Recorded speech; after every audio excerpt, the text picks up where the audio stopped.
তো হ্যালো বন্ধুরা, তোমাদের জন্য আমি আবারও একটা নতুন মিনি ব্লগ নিয়ে চলে এসেছি। আর আজকে মিনি ব্লগটা একটু অন্যরকম আছে। আর তোমরা এই প্লাসটাকে দেখে যা ভাবছো ওইটা কিন্তু একদমই না। ভিডিওটা শেষ পর্যন্ত দেখতে থাকো, জানতে পারবে সবই। তারপর আমি তো এখানে পেয়ারা গাছ দেখে ভেবেছি কত সুন্দর ডাসা ডাসা পেয়ারা হবে। তারপর পাড়ার পর অবস্থা দেখো বন্ধুরা, পেয়ারাটা পুরো একদম কষ্ট পেয়ারা। পেয়ারাটাও যেমন কষ্ট তেমন খেতেও লাগে কষ্ট।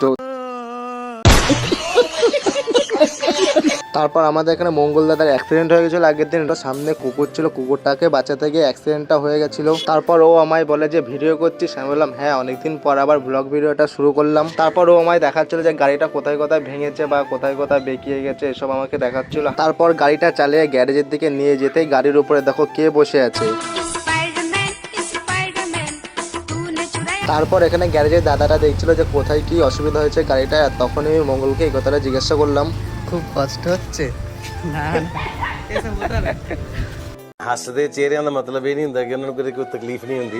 ਉਹਦਾ ਮਤਲਬ ਇਹ ਹੁੰਦਾ ਕਿ ਇਹਨਾਂ ਨੂੰ ਤਕਲੀਫਾਂ ਨਾਲ ਡੀਲ ਕਰਨਾ ਹੁੰਦਾ। बिल्कुल सही। তারপর গাড়িটা চালিয়ে আসার পরে বললো যে গাড়িটার টিটা বেঁকে গেছে আর হ্যান্ডেলটা একটু বেঁকা আছে। আর বলছিল গাড়িটা ঠিক করতে অনেকটা টাইম লাগবে, সেই জন্য আমরা গাড়িটা ঠিক না করে আমাদের আরো কাজ ছিল সেখানে চলে গেছিলাম। আর আমরা চলে এসেছিলাম খৈনির দোকানে। তোমরা বন্ধুরা আবার এটাকে গাঁজা ভেবো না কিন্তু, আমরা খৈনির দোকানে চলে এসেছি। আরে 5 টাকার খৈনি আর 10 টাকার খৈনি একসাথে মিলিয়ে দিয়ে খুঁজে পাচ্ছে না কোনটা 5 টাকার কোনটা 10 টাকার খৈনি। তারপর বাড়ি এসে দেখি বাচ্চা মেয়েটা ভ্যান চালাচ্ছে আর বলছে কোথায় যাবে, আজকের থেকে আমি ভ্যান চালাচ্ছি। আর বলার সাথে সাথে তো ভ্যান নিয়ে টানাটানি করাও শুরু করে দিচ্ছে। তখন আমি এদেরকে বললাম যা তোরা এখন বাড়ি গিয়ে স্নান কর। আর এদেরকে আমি বাড়ি যাওয়ার কথা বলে আমি নিজেও বাড়ি ঢুকে গেছি। আর এরকম আরো মিনি ব্লগ দেখার জন্য সাবস্ক্রাইব।